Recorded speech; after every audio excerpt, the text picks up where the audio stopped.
Here are today's top stories. Presidential Communications Secretary Martin Andanar maintains that the media is not under attack under the Duterte administration.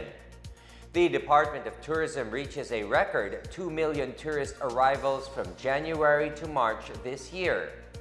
The Philippines and South Korea sign a deal for the financing of major infrastructure projects in the provinces. And Makalah City holds a festival hailing its chicken inasal as the best in the world. Good day, I'm William Theo. Welcome to the PNA Newsroom.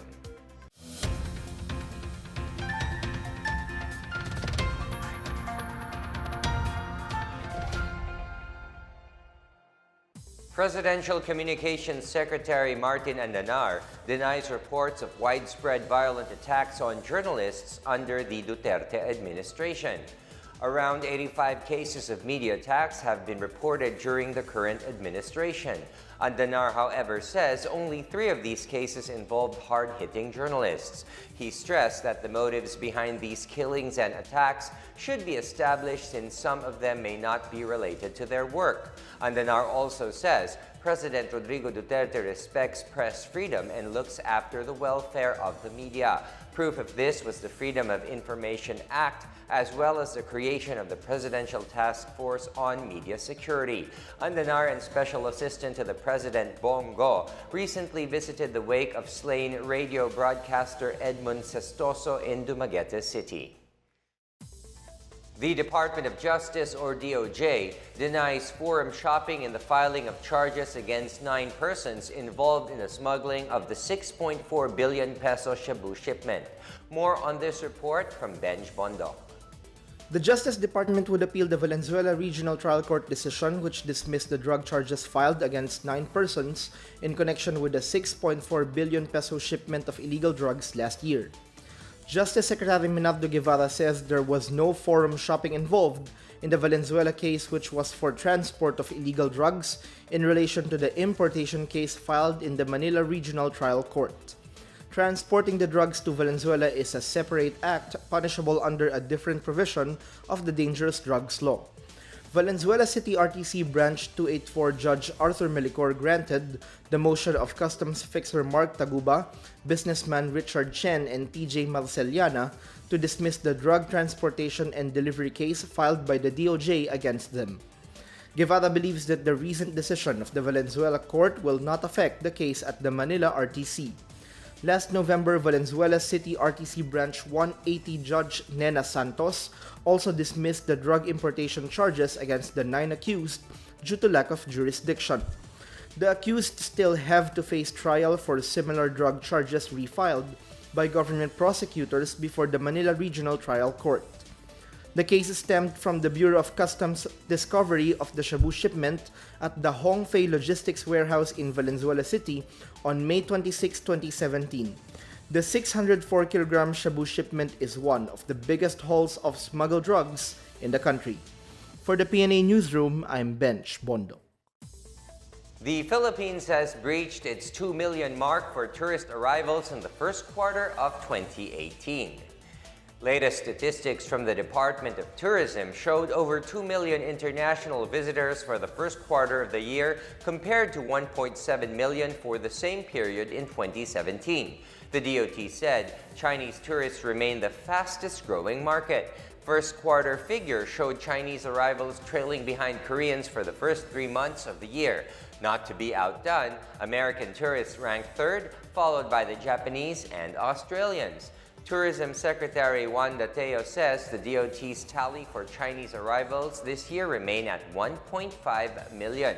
According to the annual visitor sample survey, 2017, Chinese tourists in the country spent almost $50 per day with an average length of stay of 6.24 nights last year. Shopping, sightseeing, and nature and adventure were the usual activities of the Chinese travelers. About 300,000 public school teachers will serve as chairpersons and members of the Board of Election Inspectors in the May 14 Barangay and Sangguniang Kabataan elections. DILG Assistant Secretary Jonathan Malaya says these volunteers will be deployed to over 41,000 barangays nationwide, except in 96 barangays in Marawi City that are exempted in the upcoming polls. The chairman will receive an honorarium of 6,000 pesos, while members of the board will receive 5,000 pesos. Those assigned to the Department of Education supervisor officials will receive an additional 4,000 pesos, while support staff will get a 2,000 peso allowance. Aside from honoraria, the Board of Election Inspectors will receive 1,000 pesos worth of travel allowance. Former PNP Chief Ronal de la Rosa assumes his new post as the new Chief of the Bureau of Corrections today. De la Rosa led the flag-raising ceremony at the Bureau of Corrections this morning. His first activity was to account for all the drug lords in the new Bilibid prison. About 4 high-profile inmates were expected to be detained in the Bilibid prison maximum security building. Aside from the spread of illegal drugs in the Bilibid prison, De La Rosa plans to focus on other problems such as overcrowding, old facilities, and the spread of diseases. He will also call for a review of the cases of elderly detainees to give them a chance to be granted pardon. Still to come, the Philippines and South Korea sign a deal for the financing of major infrastructure projects in the provinces. The Moro Islamic Liberation Front vows to help maintain peace during the Barangay and SK elections. These and more when the PNA Newsroom continues.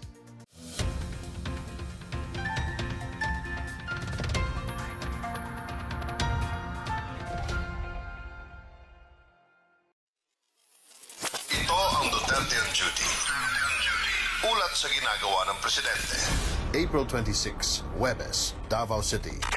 Pumunta si Pangulong Rodrigo Roa Duterte sa Singapore para sa 32nd Association of Southeast Asian Nations o ASEAN Summit. April 27, Biyernes, Singapore. Pinag-usapan sa isang bilateral meeting ni na President Duterte at Vietnamese Prime Minister ang pamamahagi ng sapat na supply ng bigas sa bansa. Kinagabihan ay dumalo ang Pangulo kasama ang iba pang ASEAN leaders sa isang working dinner na pinangunahan ni Singapore Prime Minister Lee Hsien Loong. Sinundan agad ito ng 32nd ASEAN Summit Plenary Session. April 28, Sabado, Singapore. Pagkatapos ng opening ceremony ng 32nd ASEAN Summit, nakipagpulong ang Pangulo sa ilang business executives ng Pilipinas at Singapore. Nagresulta ito sa $185.7 million worth of investments. Muling nagtagpo sina Singapore Prime Minister Lee Hsien Loong at President Duterte kasama ang kanilang cabinet members para sa isang bilateral meeting. Hindi pinalampas ng Pangulo na muling pasayahin ang ilang libong overseas Filipino workers sa Singapore bago siya umuwi ng Pilipinas. Buti kayo dito because Singapore is a highly civilized country.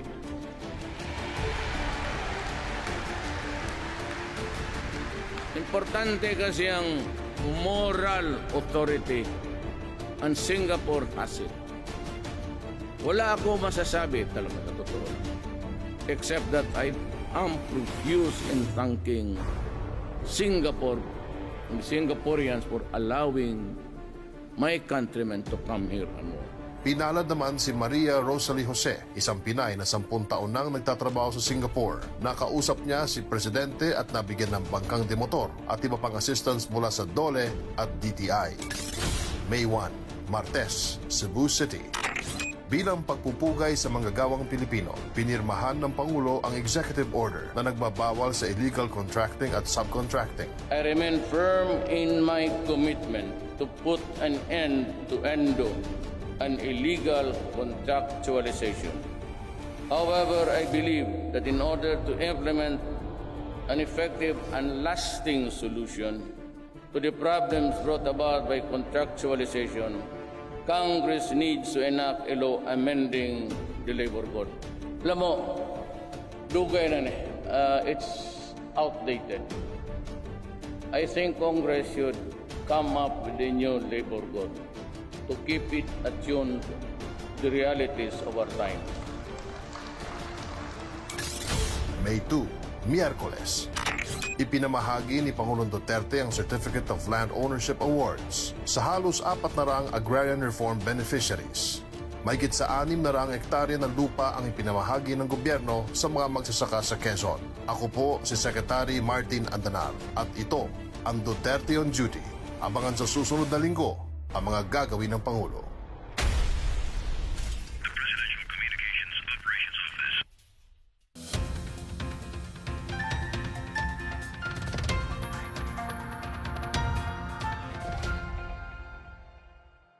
The World Bank encourages more Filipinos to own a financial account as the Bangko Sentral ng Pilipinas pushes for the use of digital financing.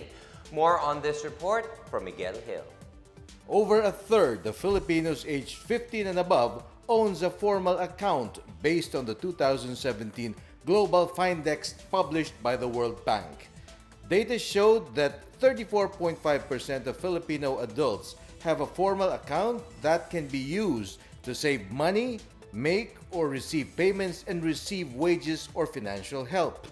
The share of adults who use the internet to pay bills or buy something online grew by 6.3 percentage points to 9.9% in 2017, while those who made or received digital payments in the past year rose by 5.6 percentage points to 25.1% in 2017. The Bangko Sentral ng Pilipinas continues to champion the National Retail Payment System, its flagship program for digital finance. The government is also setting the foundation of a digital ecosystem through the legislative measures such as the Biometric National ID Bill and Payment Systems Act. The BSP is focusing its financial inclusion work to sectors that have long been wanting for much-needed financial services such as agriculture and micro, small, and medium-sized enterprises. The result of the 2017 Global Findex will be enriched by the BSP's own Financial Inclusion Survey, which will be released soon. The survey has a more in-depth look at the state of financial inclusion in the country to complement the top-line country indicators of Global Findex.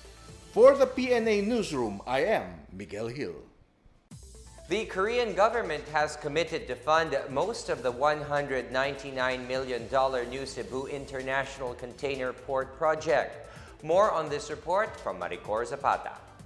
The Philippine and South Korean governments signed a $1 billion deal on loans from the Economic Development Cooperation Fund or EDCF to finance Philippine infrastructure projects. South Korean Ambassador to Manila Han Dong-man and Foreign Affairs Secretary Alan Peter Cayetano signed the framework arrangement papers on behalf of Korea and the Philippines. The first project to be financed under the deal aims to decongest the existing Cebu International Port by constructing a new container port in Consolacion, Cebu. Recent major projects funded by the EDCF are the Pangil Bay Bridge connecting Tangub City and the municipality of Tubod, and also the Puerto Princesa Airport Development Project. Also funded was the Samar Pacific Coastal Road Project, creating an interprovincial link that completes the circumferential road loop of Samar Island. For the PNA Newsroom, I'm Maricor Zapata. The Philippine Army, through its community support program, has led to the surrender of 194 supporters of the New People's Army, or NPA. The members of the underground mass organization in Barangay Tagugpo, Pantucan, Compostela Valley surrendered to the military and turned over 31 assorted firearms. As part of the community support program, the Army holds a mass surrender campaign to include lectures and indoctrination.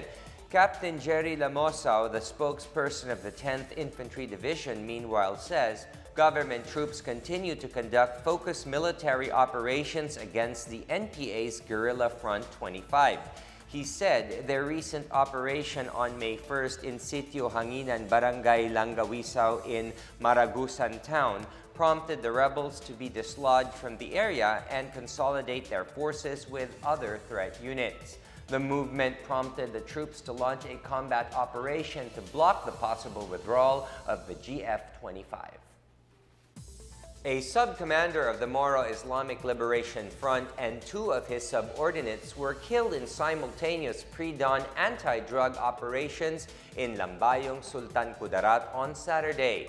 Chief Superintendent Marcelo Morales, SOC Sargent Region Police Director, identified the targets as Tambak Barangay Chairman Yusop Mukalam, Pinbalayan Barangay Chairman Musaid Kandatu, MILF Faction Commander Randy Kamid, and a certain Jaime Silongan. Silongan, Mukalam, and Kamid were critically injured after a shootout with police raiding teams in their respective homes and died on the way to the hospital. Seized from the group were assorted firearms, a total of 24 sachets of shabu valued at over 100,000 pesos, and other drug paraphernalia. Meanwhile, Kindatu did not resist arrest, but a handgun and several explosive devices were recovered in his possession. The military arm of the Moro Islamic Liberation Front said it will help ensure a peaceful and orderly Barangay and Sangguniang Kabataan elections. Von Al-Haq, the spokesperson of the MILF's Bangsamoro Islamic Armed Forces, however, said the MILF prohibits the involvement of its armed members in the country's electoral process as a matter of policy. He explained that indirect participation includes acts that would provide support to any candidate and political parties. Al-Haq also said that the MILF and the government has signed a memorandum of understanding on May 4th to maintain the peace during the election period. Under the said memorandum, both parties agreed that the police and military could enter MILF-controlled areas during the election period, provided that proper coordination is observed. The guidelines of the Barangay Election Agreement between the government and the MILF include mechanisms on the mobility of people and forces. The MOU also prohibits the movement of MILF forces, particularly near where electoral activities are being conducted. Up next, human rights victims under the Marcos regime are set to receive compensation from the Marcos ill-gotten wealth. Makalah City holds a festival hailing its chicken inasal as the best in the world. These and more when the PNA Newsroom returns.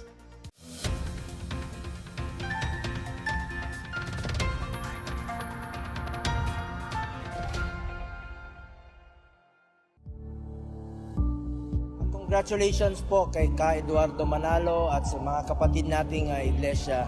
Ito pong largest worldwide walk na ginawa. Charity walk po ito. Makikita po natin yung pagkakaisa ng Pilipino. It's 19 different time zone po ito sabay-sabay. And they are vying po for Guinness Book of Record. Sana po ma-attain po nila itong record na ito. Kasi nakikita natin yung pagkakaisa ng bata, matatanda, naglalakad kanina.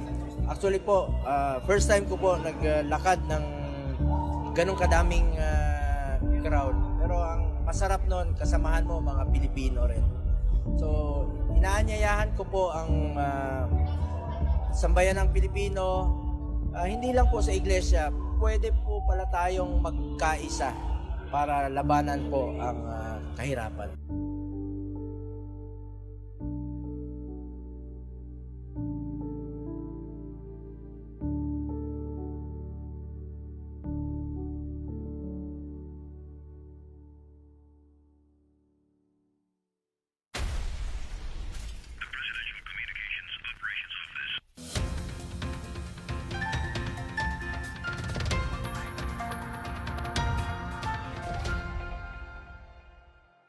The Human Rights Victims Claims Board is releasing the list of human rights claimants who will receive part of the 10 billion peso ill-gotten wealth recovered from the family of former President Ferdinand Marcos. Human Rights Victims Claims Board Chairperson Nina Sarmiento says around 11,000 out of 75,000 human rights claimants have been approved. 6,000 others who were found ineligible were given a chance to appeal their status. Among those confirmed as claimants are victims of torture, forced disappearance, illegal detention, and seized businesses and properties. Each victim will receive between 12,500 to 875,000 pesos. The Philippine Charity Sweepstakes Office is reminding local government units that the ambulances donated to them are for official use only. The PCSO clarifies that beneficiaries are responsible in ensuring the good condition of the ambulances so they would be readily available for use. The clarification comes amid complaints claiming that PCSO donated ambulances are being used by government officials for personal purposes. Patients also claim they are made to shoulder gasoline expenses during emergency situations. Dr. Larry Cedro, Assistant General Manager for Charity Sector, says the PCSO may forfeit ambulances from LGUs that are proven to have violated their use.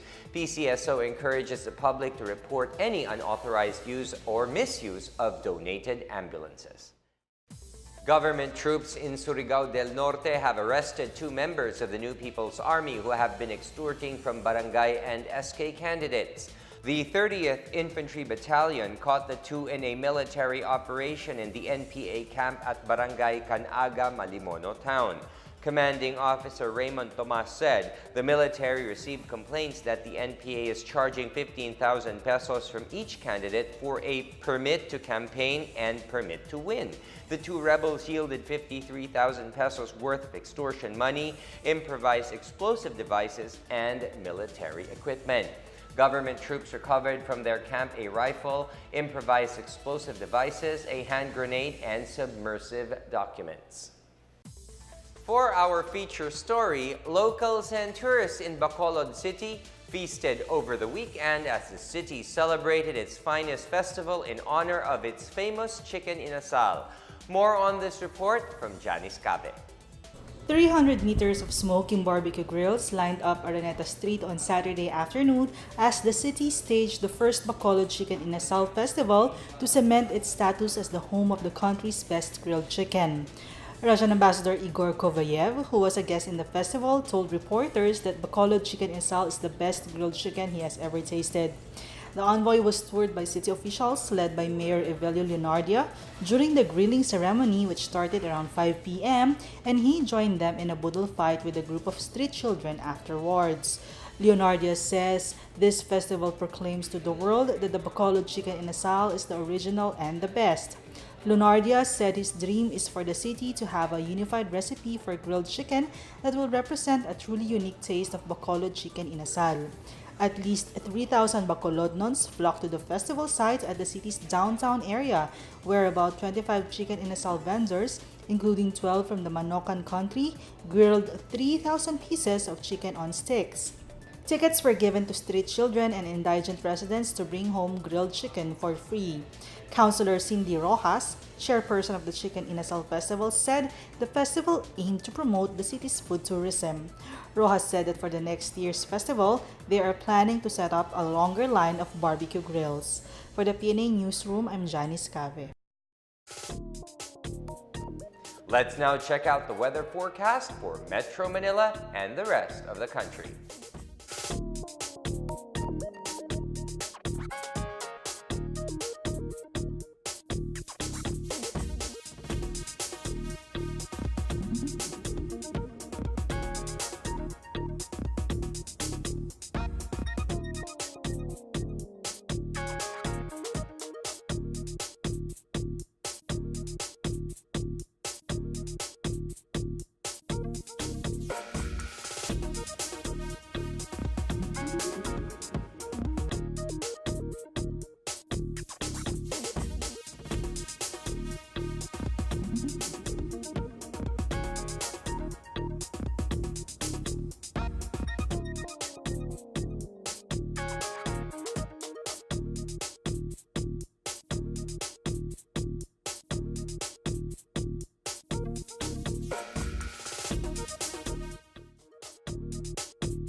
Here's another look at today's top stories. Presidential Communications Secretary Martin Andanar maintains that the media is not under attack under the Duterte administration. The Department of Tourism reaches a record 2 million tourist arrivals from January to March this year. The Philippines and South Korea signed a deal for the financing of major infrastructure projects in the provinces. And Makalah City holds a festival hailing its chicken inasal as the best in the world. Thank you for watching another edition of the PNA Newsroom. To check out these and other stories, visit the PNA website or follow the Philippine News Agency on Facebook and Twitter. For more stories about the government and how it serves the Filipinos, look for these hashtags in all of our social media platforms and websites. And remember, Monday is the first day of the week, so set your day on a good tone. It helps to be able to go through the challenges of the whole week. And that's your daily dose of the latest news and information that you need to know. From the PNA Newsroom, I'm William Theo. Good day.